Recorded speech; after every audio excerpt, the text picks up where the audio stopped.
रत्नागिरी लोहमार्ग police ठाण्याअंतर्गत August ते November या दरम्यान दिवाणखावटी आणि सापेबामणे या रेल्वे स्थानकांदरम्यान जेव्हा कोकण रेल्वेच्या काही गाड्या सायडिंगला थांबलेल्या असताना त्यातील झोपलेल्या प्रवाशांच्या अंगावरचे दागिने आणि त्यांच्या लटकवलेल्या पर्स वगैरे यासारख्या गोष्टी खेचून घेऊन आरोपींनी गुन्हे केलेले होते। असे 8 गुन्हे आमच्या पोलीस ठाण्यात रत्नागिरी रेल्वे पोलीस ठाण्यात दाखल होते।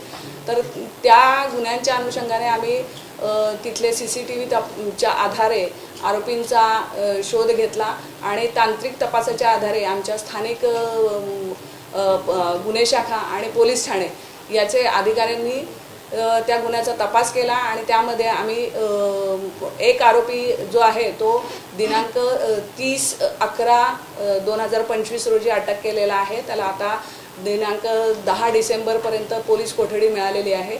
सदर आरोपीला अटक केल्यानंतर आरोपींनी सदरचे दागिने जे काही खेचलेले दागिने होते तर ते दागिने त्यांना सोनाराकडे विकलेले होते, त्यामुळे आम्ही त्या सोनाराकडून सुद्धा सदरचे दागिने जे आहेत 44 ग्रॅम सोनं जे आहे ते आम्ही रिकवर केलेलं आहे। त्याची किंमत अंदाजे 5,02,000 रुपये आहे। त्याचबरोबर 3 पर्स ज्या चोरीला गेलेल्या होत्या त्या पर्स त्यातील काही किरकोळ सामानासह त्या पण आम्ही रिकवर केलेल्या आहेत।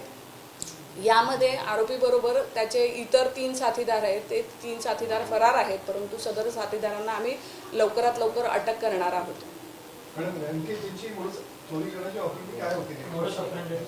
सदर आरोपी हे आपली रेल्वे सायडिंगला थांबलेली असताना जे डबे अंधारात आहेत अशा डब्यांच्या खिडक्यांच्या जवळ एक आरोपी खाली वाकलेला असतो आणि दुसरा आरोपी त्याच्या वर खांद्यावर उभा राहून खिडकीपर्यंत पोहोचतो आणि त्या खिडकीमध्ये जे काही झोपलेली महिला किंवा अडकवलेलं सामान असेल तर ते महिलेच्या किंवा जे काही पुरुष नागरिक जे कोण असतील त्यांच्या गळ्यातील चेन किंवा मंगळसूत्र हे खेचलं जातं किंवा लटकवलेल्या बॅगा ह्या तेथून खिडकीतून काढून चोरून नेल्या जातात।